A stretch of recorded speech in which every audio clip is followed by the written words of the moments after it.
గత 2 వారాలుగా దేశాన్ని కుదిపేస్తున్న కలకత్తా డాక్టర్ హత్య కేసు పలు మలుపులు తిరుగుతోంది. ఈ కేసును సుమోటోగా స్వీకరించిన భారతదేశ అత్యున్నత న్యాయస్థానమైన సుప్రీంకోర్టు ధర్మాసనం కేసు నమోదులో కలకత్తా పోలీసులు చూపించిన నిర్లక్ష్యం గత 30 ఏళ్లలో చూడలేదని వ్యాఖ్యానించింది.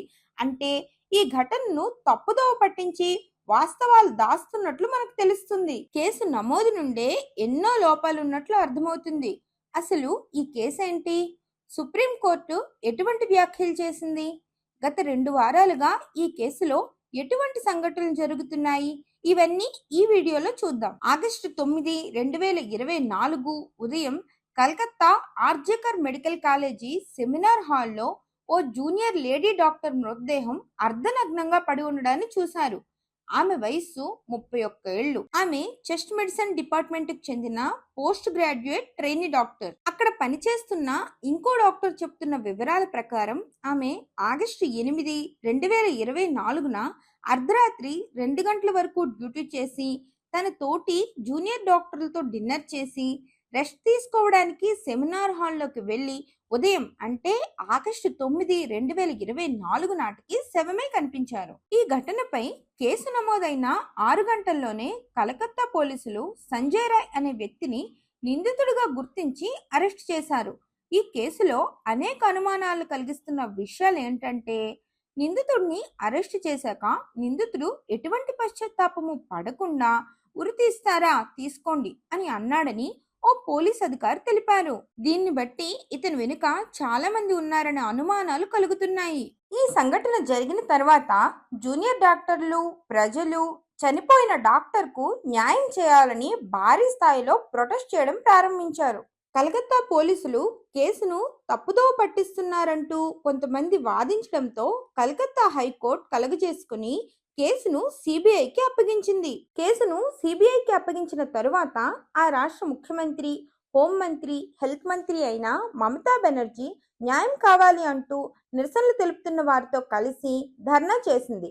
న్యాయం చేయాల్సిన ఆవిడే ఇలా చేయడం విడ్డూరంగా ఉంది. సంఘటన జరిగిన తర్వాత ఆ కాలేజీ ప్రిన్సిపల్ సందీప్ ఘోష్ ను కలకత్తా ప్రభుత్వం ట్రాన్స్ఫర్ చేసింది.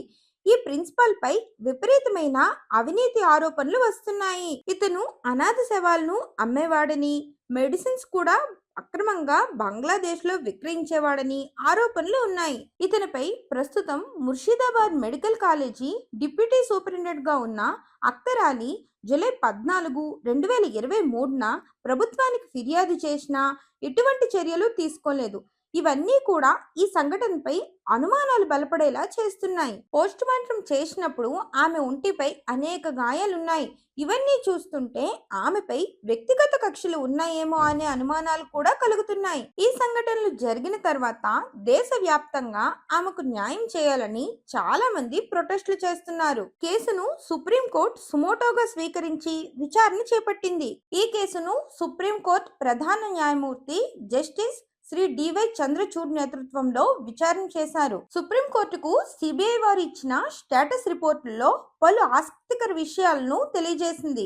సంఘటన జరిగిన 5 రోజుల తరువాత కేసును సిబిఐ వారికి అప్పగించారని తెలిపారు. అయితే అప్పటికే క్రైమ్ సీన్ మొత్తం మార్చేశారని ఆరోపించింది. విక్టిమ్ కి దహన సంస్కరణలు అయిన తర్వాత అర్ధరాత్రి సమయంలో కేసు రిజిస్టర్ చేయడం తమని షాక్ కి గురిచేసిందని సిబిఐ తెలిపింది. బాధితురాలు చనిపోయిన తరువాత వారి కుటుంబ సభ్యులకు ఆమెది ఆత్మహత్య అని చెప్పి కేసును తప్పుదోవ పట్టించారని తెలిపింది.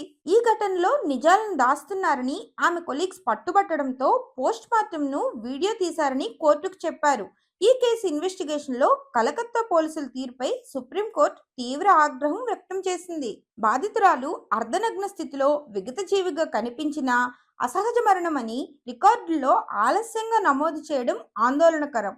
అసహజ మరణం అని నమోదు చేయడానికి ముందే పోస్ట్ మార్టం చేయడం ఆశ్చర్యకరంగా ఉందని కోర్టు వ్యాఖ్యానించింది. బాధితురాలి తండ్రి ఓ ఇంటర్నేషనల్ మీడియా సంస్థతో మాట్లాడిన మాటలు ప్రతి ఒక్కరి హృదయాలను కదిలిస్తాయి. తమది నిరుపేద కుటుంబం, డాక్టర్ అవ్వడానికి ఎంతో కష్టపడింది, జీవితంపై ఎన్నో కలలు కనింది. కానీ ఒక్క రాత్రితో ఆ కళ్ళన్నీ చెదిరిపోయాయని ఆ తండ్రి కన్నీటి పర్యంతమయ్యారు.